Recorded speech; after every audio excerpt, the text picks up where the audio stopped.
जमील साहब, आपसे आगाज़ करूँगा। अमेरिकन एडवेंचरिज़म की तो एक लंबी तारीख़ रही है। लीबिया हो या इराक़ हो या इससे पहले अफ़गानिस्तान हो, इजिप्ट हो, जहाँ पर रजीम चेंजेस करवाए गए, हर मरतबा अमेरिकन कंसेप्शन यही थी कि एक डेमोक्रेटिक इंस्टॉलेशन वहाँ पर हो जाएगी, प्रो अमेरिकन गवर्नमेंट आ जाएगी और इसके बाद में अमन और पीस मेंटेन करना भी आसान होगा, अमेरिका के लिए तमाम थ्रेट्स भी एलिमिनेट हो जाएंगे।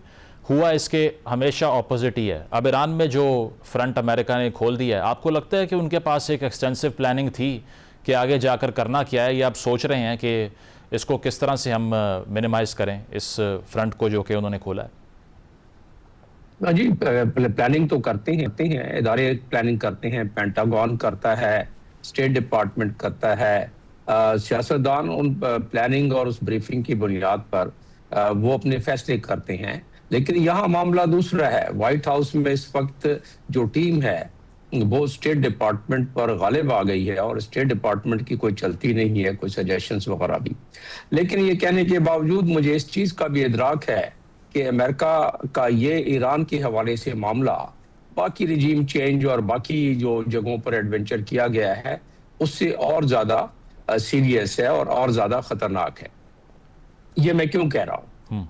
ये इसलिए कह रहा हूँ कि इसमें जो एक अंसर है वो बड़ा जहरीला अंसर है और वो अंसर है इजरायली लॉबी का, जो कि यूएस में है यानी अमेरिका में है, जो कि हावी है व्हाइट हाउस में भी, और उसकी मैं मिसाल भी देता हूं अभी हालिया दिनों की, और जो कि हावी है स्टेट डिपार्टमेंट में, पेंटागन में, उनके इदारों में, उनके ट्रेजरी में, हर जगह। तो अब जब ये फैसला हुआ है और आज ये बात खुलकर भी सामने आ गई है, बयानात आ गए हैं। मार्को रूबियो कहते हैं कि हमारा इरादा तो नहीं था कि हम हमला करें ईरान पर, लेकिन जब हमने देखा कि इजराइल अकेला ही करने जा रहा है तो हम उसमें शामिल हो गए, इसलिए कि कहीं ऐसा ना होता कि इजराइल हमला करता और फिर उसका बुखार अमेरिकन बेसिस पर और बाकी जगहों पर उतर, तो हमने अपने दफा में वो मामला कर दिया। इतनी ज्यादा मुतजाद बातें, ये जो डायलॉग हो रहे थे जेनीवा में, उससे पहले ओमान में, उससे पहले तुर्की में, उसमें अगर उसको ही आप मवाजना कर लें और सामने इन तमाम चीजों को रख लें, तो डायलॉग जो ईरान है वो अपने इंटरनेशनल कानून के मुताबिक बहुत सही जामे तरीके से डिप्लोमेटिक जिस तरह अंदाज होना चाहिए, इंटरनेशनल लीगल फ्रेमवर्क होना चाहिए, उसके मुताबिक कर रहा था। दूसरी जानिब से उसके बरक्स यानी कि अमेरिका, और वो क्यों कर रहा था? इजराइल। और वो इजराइल का आपने देखा कि आखिरी में जो मिसाल आपको मैंने कहा था कि देता हूं, वो जो आखिरी विजिट हुई है आज से 12-15 रोज कबल नेतन्याहू की व्हाइट हाउस में, उससे पहले भी इसी तरह हुआ था, लेकिन जो बैकडोर से गए और जाके वहां काफी टाइम गुजारा, उससे पहले इजरायली लॉबी ने काफी काम किया हुआ था, तो वहां रोड मैप पूरा तैयार होके आया। आपने देखा कि उसके फौरन बाद जब 19 तारीख को बोर्ड ऑफ पीस की मीटिंग होनी थी, तो नेतन्याहू को भी इसमें आना था, लेकिन नेतन्याहू नहीं आए और वो अपनी तैयारी कर रहे थे इस वॉर गेम की वहां अपने कैबिनेट के साथ और बाकी, और उसके इशारे भी मिल रहे थे। तो मजमूई तौर पर इसको समअप अगर मैं करूं अभी इस गुफ्तगू को यहाँ, तो ये एडवेंचरिज्म बहुत महंगा पड़ेगा।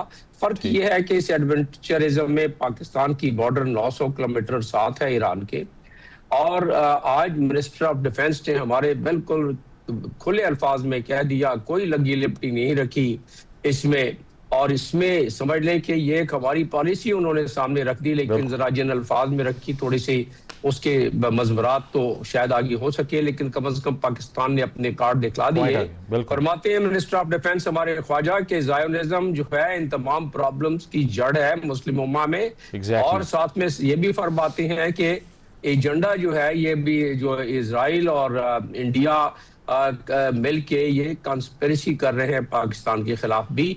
तो ये चीजें बताने का उनको मकसद ये है कि जिस तरह हम लोग कहते आए हैं, हम जैसे तजिया निगार कहते आए हैं कि ईरान में बाकी मामलात, एनरिचमेंट और ये मिसाइल का मामला और प्रॉक्सीज को से हाथ उठाने का मामला, वो क्यों हो रहा है? इसलिए कि पूरे 57 ममालिक के ब्लॉक में एक ईरान वाहिद मुल्क था जो कंफ्रंट कर रहा था। बिल्कुल, इस बारे में बात होती है कि इसको इसीलिए न्यूट्रलाइज करने की कोशिश की गई। इसमें समरेज साहब, एक तरफ ये एस्पायरेशन के न्यूक्लियर डील हो जाए, बातचीत हो जाए, ये ख़बरों का सामने आना कि एनरिचमेंट ज़ीरो करने पे ईरान जो है वो कंपेल हो गया था, उसके बावजूद अटैक हो जाना, अब ये हैरान कुन नहीं है। मैं एक सऊदी जर्नलिस्ट की गुफ्तगू सुन रहा था, तो वो ये कह रहे थे कि अमेरिका ने पूरे गल्फ़ को अकेला छोड़ दिया इसराइल की वजह से, और वो उसकी प्रोटेक्शन में लग गए, अपनी बेसिस को भी भूल गए जो हमारे मुल्कों में इन्होंने बनाई थी, और हम अब ओपन बैठे हुए हैं। अब आप देख लीजिए कि गल्फ़ का कोई मुल्क भी महफूज नहीं है मिसाइल अटैक से, ड्रोन्स अटैक से।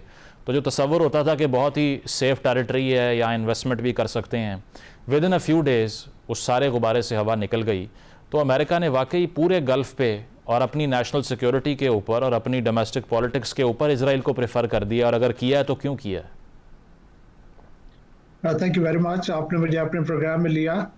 देखिए, मैं ये समझता हूँ कि नॉर्मल कंसेप्शन ये रही है कि Israel is proxy of the US, but in my view the times have changed and US has become a proxy of Israel. Israel dictate करता है यूएस को और यूएस फ्रस्ट्रेट फील करता है। पिछला जो कॉन्फ्लिक्ट हुआ था जून 25 में, उसमें भी हमें याद है कि प्रेसिडेंट ट्रंप ने किस तरीके से अपनी फ्रस्ट्रेशन डिस्प्ले की अगेंस्ट इजराइल कि वो उनकी बात नहीं मान रहे हैं, they are doing this and they are doing that, and he even used the foul language. इस दफ़ा भी मतलब जो इंडिकेशन आ रही थी immediate before start of hostilities कि they are very close to peace deal. मेरे नज़दीक इजराइल ने through its own interest and motives इस प्रोसेस को डीरेल किया, प्रीएम्प्ट किया, एंड ही वांटेड के कॉन्फ्लिक्ट होना चाहिए। और उसमें इजराइल जो है हमें पता है कि उसके ग्रेटर इजराइल के डिज़ाइंस हैं, कि उसकी ख्वाहिशें हैं। उसके अलावा ईरान एक वाहिद मुल्क है जो कि एक रेजिस्टेंस डिस्प्ले कर रहा है और कंटेस्ट कर रहा है मिडिल ईस्ट में। तो Israel as well as US दोनों चाहते हैं कि इस वाहिद रेजिस्टेंस को एलिमिनेट किया जाए। लेकिन जैसे आपने कहा कि जो मिडिल ईस्ट है उस पे यूएस के इंटरेस्ट वो भी बुरी तरीके से हर्ट हुए हैं। जो उनके अलाइज हैं, they are feeling themselves vulnerable and left alone. और एक बहुत बड़ा लेसन इस सारे प्रोसेस में मर्ज होता है, जिस किसी ने अपनी सिक्योरिटी को सबलेट किया किसी और को, चाहे वो जापान था, चाहे यूक्रेन था, चाहे वो लिबिया था, उसको एक दिन शर्मिंदगी उठानी पड़ी है। सिक्योरिटी वो फंक्शन है जो हर किसी ने अपनी खुद करनी है और अपनी खुद कैपेबिलिटी और कैपेसिटी बिल्ड करनी है अपने आप को सिक्योर करने के लिए। तो इस सारे प्रोसेस में जो मैं देख रहा हूँ, मैं यहाँ पे ये कहना चाहूँगा कि वी नो कि यूएस का डिक्लाइन शुरू है, लेकिन आप देखें कि किस तरीके से यूएस में मॉरल ग्राउंड्स के ऊपर डिके है, यूएस में कोऑर्डिनेशन और कोऑपरेशन के ऊपर डिके है, यूएस में किंगशिप आ चुकी है रादर देन डेमोक्रेसी। और इस पर्टिकुलर वॉर के कॉन्टेक्स्ट में पेंटागन और स्टेट डिपार्टमेंट एंड प्रेसिडेंसी एक पेज के ऊपर नहीं है। पेंटागन ने जो कांग्रेशनल हियरिंग में एडमिट किया है कि no, Iran wasn't an imminent threat to the US. So that means कि इस स्टेटमेंट की बेस के ऊपर प्रेसिडेंट ट्रंप ने जो एक्शन लिया वो अल्ट्रा कॉन्स्टिट्यूशनल है, वो बियॉन्ड कॉन्स्टिट्यूशन है। लेकिन समरेश साहब, अब दुनिया जो ये मॉडर्न जो वर्ल्ड ऑर्डर है, इसको रियलिस्ट पर्सपेक्टिव के अलावा आप देख नहीं सकते, और उस पर्सपेक्टिव में तो सिर्फ ताकत और मिलिट्री माइट ही मैटर करती है। इसके अलावा ट्रंप ने तो बजाते खुद कह दिया मैं किसी इंटरनेशनल लॉ को नहीं मानता, हाँ अपनी मोरालिटी अगर मुझे कंपेल कर ले तो फिर मैं मॉरली बिहेव कर सकता हूँ। तो अभी डेमोक्रेसी का ना होना या मोरालिटी ना होना तो इररेलेवेंट कर दी है उन्होंने, बिकॉज चाइना और रूस को आप देख लें, वो सिटिंग डक्स और स्पेक्टेटर्स का किरदार अदा कर रहे हैं। Country by country America plunder करता जा रहा है। तो ये मोरालिटी और डेमोक्रेसी मैटर भी करती है अब इंटरनेशनल ऑर्डर में। यू आर राइट कि इसी तरीके से जो आज की दुनिया तो कभी भी फेयर और जस्ट नहीं रही, लेकिन मैं समझता हूँ कि इस अकाउंट पे इस वक्त the word is on the lowest एब। माइट इज राइट, जंगल का कानून, कोई नॉन रूल बेस्ड वर्ड, कोई रूल्स नहीं है, यूएन इररेलेवेंट हो चुका है। लेकिन मैं इसमें ये कहना चाहूँगा कि शॉर्ट टर्म में तो definitely America is prevailing upon these things, लेकिन लॉन्ग टर्म में अमेरिका अपने आप को खुद डैमेज कर रहा है। अगर एक मुल्क जिसमें इतनी कोऑर्डिनेशन ना हो सके, स्टेट डिपार्टमेंट कुछ और कह रहा है, प्रेसिडेंसी कुछ और कह रही है, पेंटागन कुछ और कह रहा है, कांग्रेस कुछ और कह रहा है, तो जस्ट इमेजिन कि अभी तो हो सकता है कि वो, और अभी भी उनका नुकसान हो रहा है अगर इस वॉर की मैं बात करूं, लेकिन आफ्टर फ्यू इयर्स यूएस का क्या हाल होगा। मेरे नज़दीक जो यूएस का डिक्लाइन है वो इन्हीं चीज़ों से इंडिकेटिव है, और इन्हीं चीज़ों के थ्रू होगा, रादर दैन के यूएस के ऊपर कोई बहुत बड़ा कोई इकोनॉमिक डिक्लाइन होगा, मॉरल डिक्लाइन होगा, कोऑर्डिनेशन की डिक्लाइन होगी। फिर उसके Point अलावा है, देख लें बिल्कुल। जो फाइल, मेरे नज़दीक मैं एक लास्ट बात कहना चाहूँगा कि इस वक्त जो यूएस की लीडरशिप है वो वल्नरेबल है और एक्सप्लॉइटेबल है। बिल्कुल, ये एक्सप्लॉइट हो रहे हैं बिकॉज ऑफ एपिस्टीन फाइल्स। ठीक है, डाउनवर्ड स्पाइरल आप कह रहे हैं शुरू हो चुका है। वो मरीम साहिबा जो बात की है समरेज साहब ने कि गल्फ़ ने जो गलती की, वो मुझे याद है मैकियावेली ने द प्रिंस में लिखा था कि a prince should only rely on his own arms. तो गल्फ़ ने भी यही गलती की कि अमेरिका से सिक्योरिटी गारंटीज़ ले लीं, यूरोप ने भी यही गलती की, और अब ग्रीनलैंड भी वल्नरेबल हुआ है, गल्फ़ पे अटैक्स हो रहे हैं, उनकी अपनी फ़ौजें इतनी एफिशिएंट नहीं हैं। ऑब्जेक्टिव्स पर आ जाते हैं, क्या लगता है आपको कि असल ऑब्जेक्टिव था क्या? क्योंकि खामेनाई की असैसिनेशन की अगर बात करें, वो आज रिपोर्ट सामने आई है कि ट्रैफिक कैमरास को उन्होंने हैक करके मूवमेंट ट्रैक की है। उस पर भी कन्फ्लिक्टिंग व्यू पॉइंट्स हैं। कुछ लोग कह रहे हैं कि डेलिबरेटली उन्होंने ऐसा होने दिया because he was 86 years old, और उनकी शहादत से जो है वो एक नई जान पड़ जाती मूवमेंट के अंदर। कुछ लोग ये कह रहे हैं कि मोल्स इतने ज़्यादा हैं IRGC के इनर सर्कल में कि उन्होंने कॉम्प्रोमाइज़ किया है। तो असल में अगर ऑब्जेक्टिव सिर्फ ये था, चलें ये तो अचीव कर लिया, आगे आपने क्या करना है? नेशन बिल्डिंग करनी है, डेमोक्रेसी लेके आनी है, या फिर आपने पपेट बिठाना है वहाँ पे रज़ा पहलवी की तरह का? जी, बहुत आपने अहम सवाल किया है, और ऑब्जेक्टिव्स की आपने बात की तो आपने बहुत एक इंटरेस्टिंग एस्पेक्ट उठाया। मेरा ख्याल है कि जो उन्होंने असैसिनेट किया है या इमाम ख़ुमैनी साहब को जो है उन्होंने शहादत के मर्तबे पे फाइज किया है, ये regime change is not exactly the objective. The objective is to make Iran truthless, ballistic program उनका ख़त्म करें, उनका जो है न्यूक्लियराइज करें उनको, और उसके रास्ते में चूंकि उनकी रिजीम जो थी कंप्लायंट नहीं थी, तो इसलिए उनको उस रिजीम से जो है वो उनसे डिसएग्री कर रहे थे और डाइसेंट कर रहे थे। अब सबसे अहम बात ये है कि IRGC जो है डेफिनेटली उनके अंदर बहुत कॉम्प्रोमाइज़ हैं, कॉम्प्रोमाइज्ड मोल्स हैं, जिन्होंने इनके 48 बंदे जो है कल परसों की जब दिन था उसमें एक दिन में जो है इनके 48 अहम बंदे अहम इम्पॉर्टेंट पोजीशंस पे जो थे उनको इन्होंने असैसिनेट किया है। तो इससे समझ में आती है कि बहुत बड़ी लेवल के ऊपर इन्फिल्ट्रेशन है ईरान के अंदर।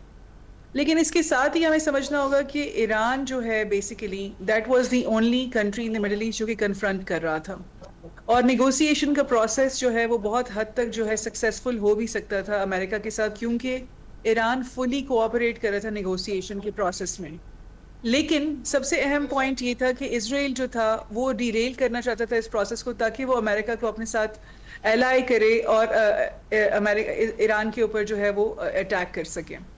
अब इस समझ में जो है आपने सवाल किया कि इसमें अमेरिका को क्या फ़ायदा हुआ। अमेरिका को फ़िलहाल तो कोई फ़ायदा नहीं हुआ, लेकिन मुझे समझ में आती है कि प्रेसिडेंट डोनाल्ड ट्रंप ने अपनी ज़ाती वजूहात की बिना पर जो है इस हमले में ईरान के ऊपर हमला करने में इजराइल का साथ दिया है, और शायद उनको कुछ फ़ायदा भी निकले।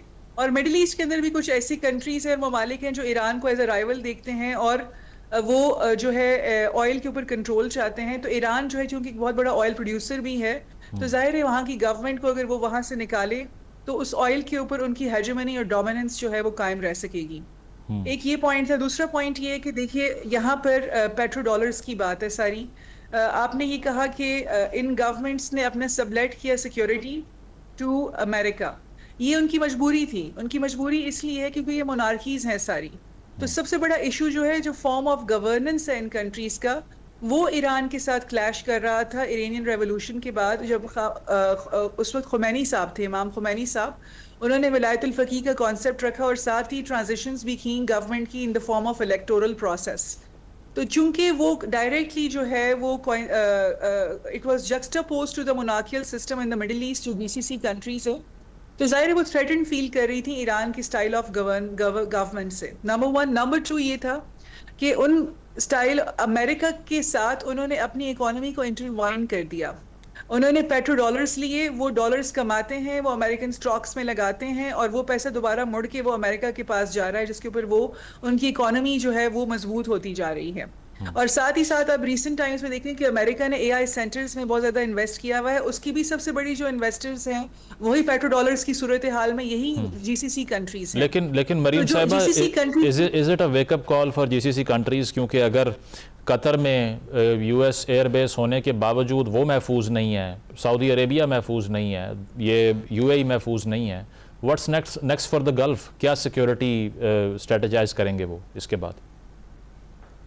अगर हम इसको दीनदारी के कॉन्सेप्ट पे देखें तो हम सबको पता है कि ग्रेटर इजराइल का कॉन्सेप्ट जो है वो है हमारी एक बहुत बड़ी जंग जो है। अगर हम इसको हदीसों के ऊपर बेस्ड करें वो तो है ही सही। प्रैग्मेटिकली अगर आप आजकल के ज़माने के हिसाब से कहते हैं तो गल्फ कंट्रीज़ के लिए वेकअप कॉल बहुत पहले से आ चुकी है, लेकिन चूंकि वो अपने शॉर्ट टर्म गोल्स के तहत रह रहे हैं और वो सिर्फ अपनी मोनार्कियल गवर्नमेंट्स को सेफ गार्ड रखना चाहते हैं, Exactly. तो इसलिए वो चाह रहे हैं कि वो किसी भी तरह से जो है अमेरिका की गुड बुक्स में रहें और उनके साथ कोऑपरेट करते रहें ताकि उनकी गवर्नमेंट्स को डैमेज ना पहुंचे और वो पावर में रहें। सही, ये तो सिर्फ छोटा सा शॉर्ट टर्म गोल है। ठीक है, जो तो वेस्टर्न एलाइड ही रहेंगे क्योंकि इसके अलावा ऑप्शन नहीं है, आप ये कह रही हैं। प्रोग्राम में एक ब्रेक शामिल करेंगे, ब्रेक के बाद वापस आते हैं। Stay with us.